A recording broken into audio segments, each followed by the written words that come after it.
Hello, everybody. This is Sharonda, and this is my podcast, Spiritual Sense. Today is Tuesday, which is February the 15th. And so I am going to speak on a topic today in regards to astral projection. Now, with this podcast, as well as this YouTube channel, Spiritual Sense, I speak on topics such as this, along with angels, demons, spirit guides, curses, hauntings, out of body experiences, near death experiences, and I also incorporate a tarot card reading into this podcast as well. Again, I'd like to also mention that this podcast is for entertainment purposes. That means you come here because you have an interest in the occult. It just so happened that, some of the information that I present on this podcast coincide with your life.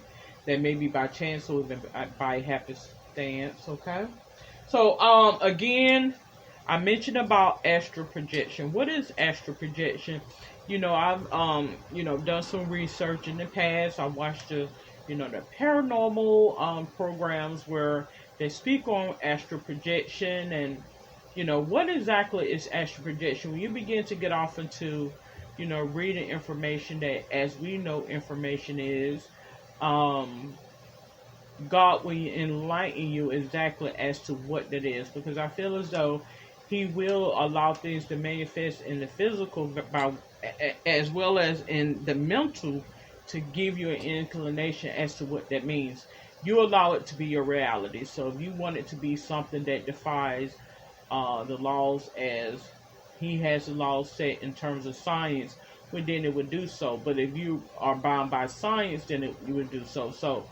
But someone such as myself, I can see things in duality. So, I can kind of get an understanding. I think that's what being intuitive or being a psychic or psychic light is all about, where you can see things differently. Like you do see things in the spiritual sense as well as in the physical sense. And if you simply ask God to guide you, He will give you an understanding as to what it is that they're trying to convey. Okay? So, with astral projection is also known as astral travel. It is a term used in esotericism to describe an intentional out-of-body experience that assumes the existence of a subtle body called an astral body, through which consciousness can function separately from the physical body and travel throughout the astral plane. The idea of astral travel is ancient and occurs in multiple cultures. The modern terminology of astral projection was coined and promoted by 19th century theosophists.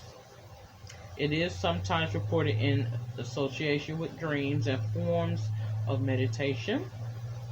Some individuals have reported perceptions similar to descriptions of astral projection that were introduced or induced through various hallucinogenic and hypnotic means, which refers to self-hypnosis.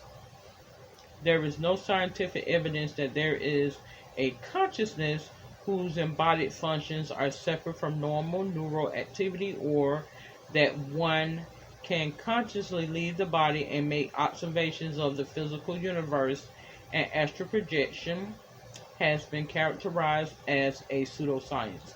So, for anybody out there that has been following along or have listened to previous episodes or recordings of my podcast, I mentioned that God has a way of encoding things to where you either give it power or you don't give it power. So if you're someone who, likes to think more realistically or objectively, we know these things are real, but we don't want to give them power. And if you ask God for prompt understanding, He will give you insight as to what that is. And so if you relate these things to your everyday practices, such as if you have people who feel as though you are, a heavy set woman, versus if you, are of another race, like a black race, or if you're of a certain skin tone or what have you, and they feel as though because you don't look the status quo, or you don't look what is considered to be popular, or what is considered to be favorable or highly favored or revered, then God will enlighten you when those things are not apparent to you, how these people think or how a group of people think. He will also make it apparent to you that these are spirits. And so, they may present to you in one form or fashion, but God will have a way of enlightening you in the spiritual sense as to when you're being presented with someone that is deceptive in the natural sense, which is essentially the same thing, but he has a way of enlightening you as such. So when I say you don't want to give certain things power, although we do know racism exists, sexism exists, judgment because of weight, mental capability, and physical capability, we know these things exist. However, you don't want to give power to these things is the point. And I feel as though when you begin to read a lot of the material in regards to spirit and spirituality, there's God's way of telling it like a language that is understood but not spoken. Like you'll be able to read between the lines, and it takes somebody who is skilled to do so, because most people will just read it and take it as it is. Okay? So, but in terms of astral projection, because I know most people may feel, okay, what does that have to do with what it's saying? Because essentially it's saying that to separate the body out itself. Again, God will use these tools to enlighten you on everyday walks of life, principles, and virtues of life. That's what that is. A lot of times people don't want to give power to it because they don't want you to get the sensibility. They want you to continue to be dumb, or continue to not see Satan for whom he truly is. Continue to go through your whole life's journey feeling empathy and sympathy for someone who does not feel empathy nor sympathy for you. And you would never see it see it, because you have been typecast, shamed, and made to feel like you was inferior, and everybody else needs what came before yours. So, in essence, it does go over to, ancient Egyptian accounts of astral projection.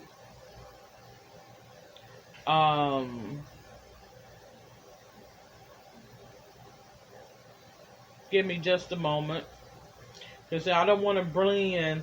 But the point that I'm making is, when you begin to read a lot of these things, God is enlightening you on everyday principle things. Okay, sometimes we may exaggerate things more worse off than they are. So give me just a moment. So, it says here in Japanese mythology, and Ikiryo, also known as Shoryo or Share, is a manifestation of the soul of a living person separately from their body. Traditionally, if somebody holds a sufficient grudge against another person, it is believed that a part or the whole body of their soul can temporarily leave the body and appear before the target of their hate in order to curse or otherwise harm them, similar to an evil eye. Souls are also believed to leave a living body when the body is extremely sick or comatose, such as Ikiryo, are not malevolent. So we have indigenous traditions in Amazon. The Yaskomo of the Wawa is believed to be able to perform a soul flight that can serve several functions, such as healing, flying to the sky to consult cosmological beings, the moon or the brother of the moon to get a name for a newborn baby. Flying to the cave of Picarius Mountains to ask the father of Picarius for abundance of game, or flying deep down in a river to get the help of other beings. So this is what it has listed here. A lot of the information that you're going to find on here is coded. You really can't go off a lot of the information that you see, but I do feel as though astral projection is real. I feel like it's a form of a knowing, like it's being outside of yourself. It's a form of your energies being presented into the atmosphere is what that is. When you begin to get off into spirit and spirit world, you're going to realize that this is God. This is the universal pull and cycle of God. Okay? And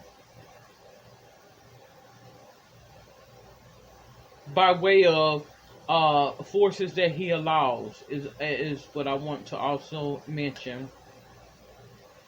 Because you really cannot give a lot of certain people that information, because they'll take and run with it, and the first thing they'll think is that you're causing bad ill will towards them. Okay? So let's proceed. Alright. So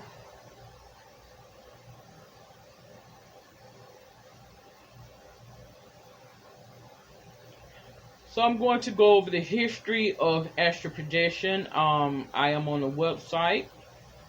It says it has been around since the ancient times through various cultures and religions. Its recent resurgence in the Western world occurred in the 1800s. It says the idea comes from a 19th century mystical system called the Theosophy, which claims that we have 7 bodies, from the lowest physical to the highest spiritual and mental bodies. So it's there's a professor from England that mentions that the astral body is supposed to be able to separate from the physical and travel in the astral worlds. The Theosophy gained traction in America thanks to Russian immigrant Helena Blavatsky, who helped found the Theosophical Society in 1875 in New York City. Born into a wealthy family, she traveled much of the world, soaking up various religious beliefs along the way, and then reworking them into new forms via the Theosophy. One of Blavatsky's teachings involved the astral body and its ability to transcend mere flesh and travel to new places untethered. She mentions that she found that most people pursue astral projection as a part of their spiritual development. So it just goes over some information in terms of astral projection, which is also referred to out-of-body experience. I can honestly say that I did have a couple of instances in my life where I felt like my spirit was outside of myself, and I feel as though that God allows things like that to happen so you can be more aware of your situation, what situation that you're in. Okay?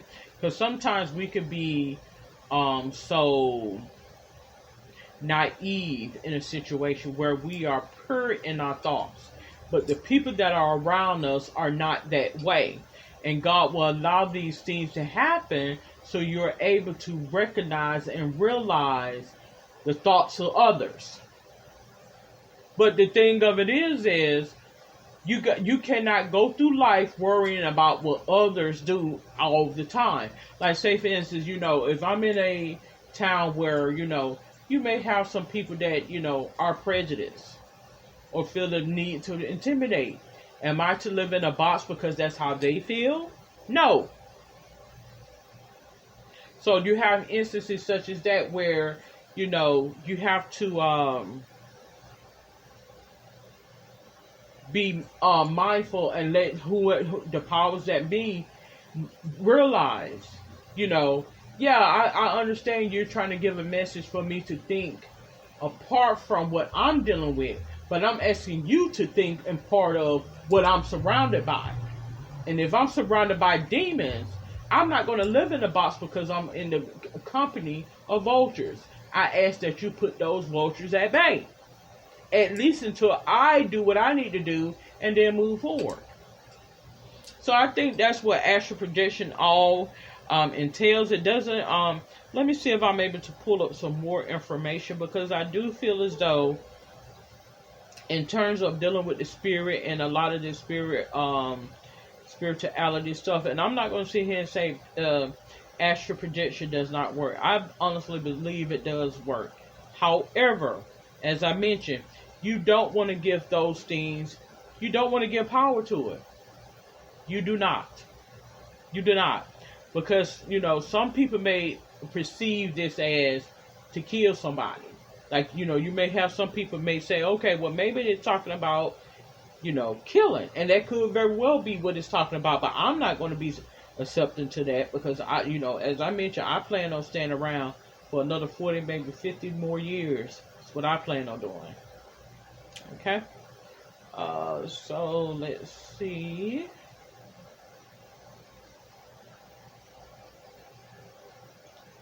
Okay.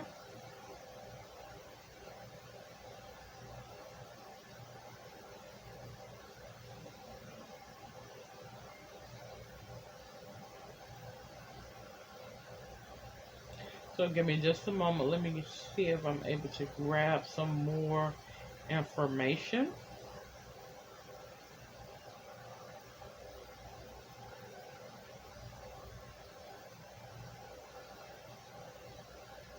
So it doesn't look like I have too much information outside of, having to go and purchase a book.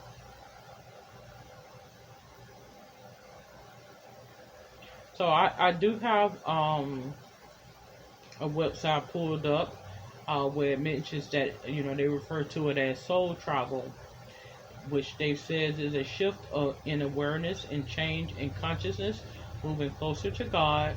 Although in truth, soul doesn't actually go anywhere. Soul travel describes the experience of accepting greater states of being, broadening your viewpoint from even higher vantage points, bringing upliftment, problem-solving skills, and endless opportunity for spiritual adventure. So it says out-of-body experience and near-death experiences are forms of soul travel. However, you don't need to be near death or consciously out of your body in order to benefit from soul travel transformative effect. People who experience soul travel often say it happened to them spontaneously. They like to return to that blissful state. Soul travel is a spiritual practice that enables you to explore the vast inner worlds of your own being whenever and wherever you like.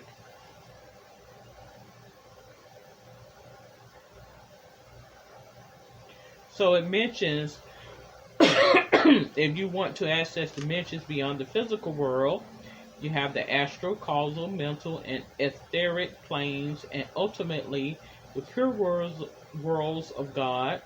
Through the spiritual exercise of ECK, you can learn to raise your state of consciousness and enter into higher planes of reality. Each spiritual plane has correspondent sacred mantras. Chanting these during exercise raises one's vibration for soul travel.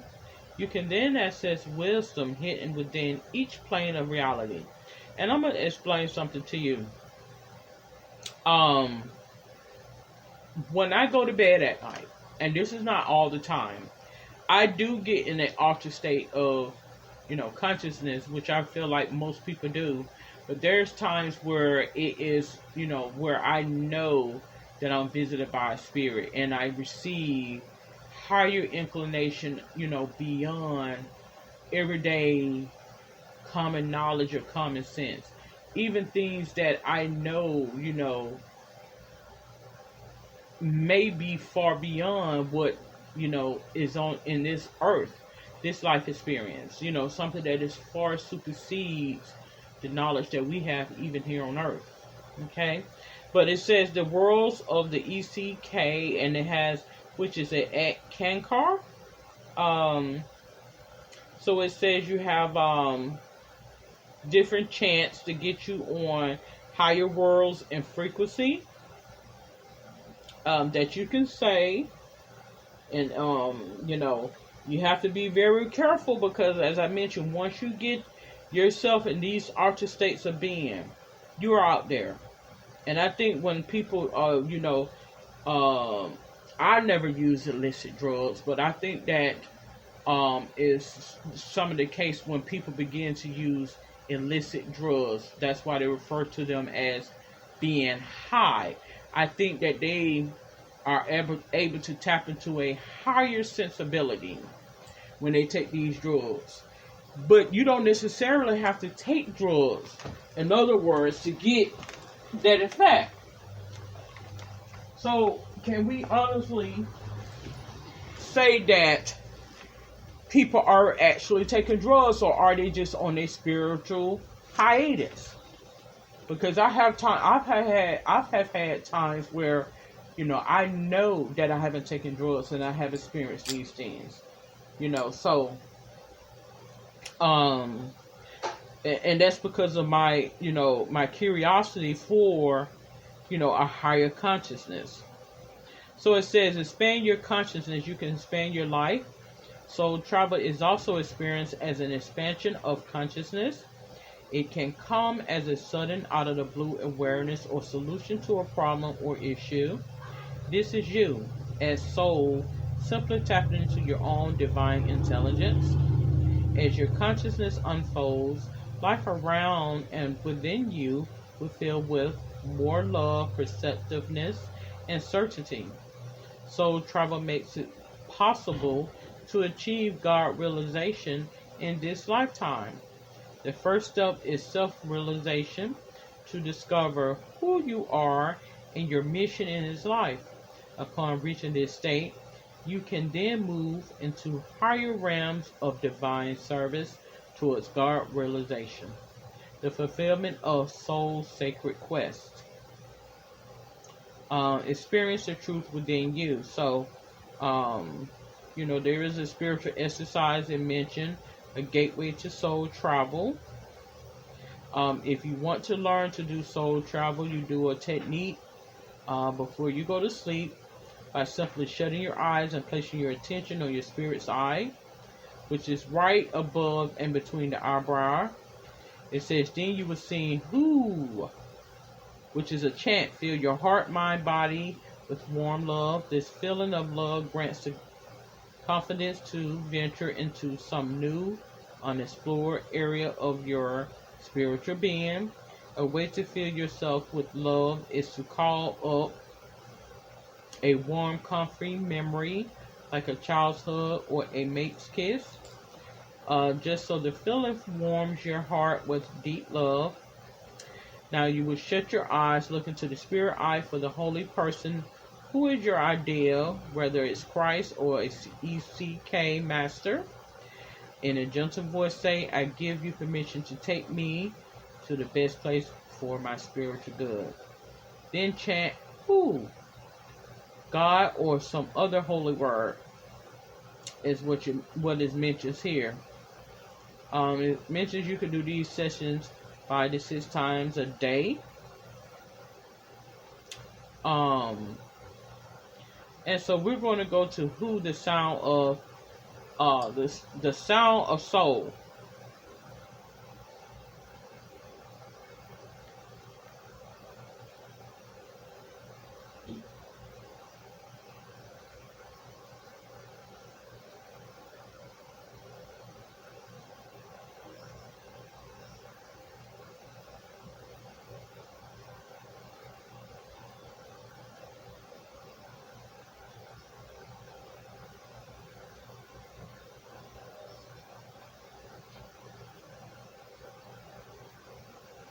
Okay. So it just gives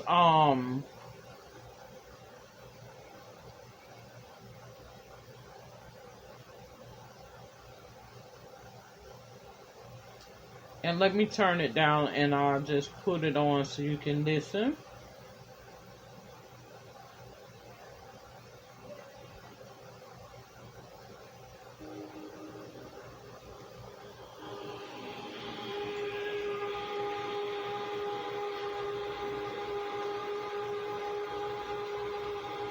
And this is something that you can chant with doing your spiritual exercise.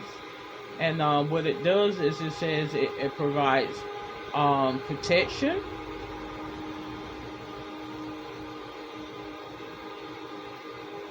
There is an app that it has mentioned here.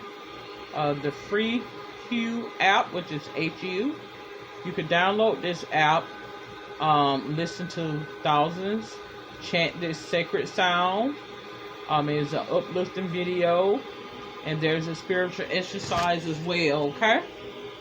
And I think I'm going to go ahead and download this app now. Text message. Okay, so I'm going to conclude this episode of Spiritual Sense in reference to astral projection or out-of-body experiences. If you have any questions, comments, or suggestions, you're more than welcome to comment below. Until then, you have a safe and wonderful day. Good day.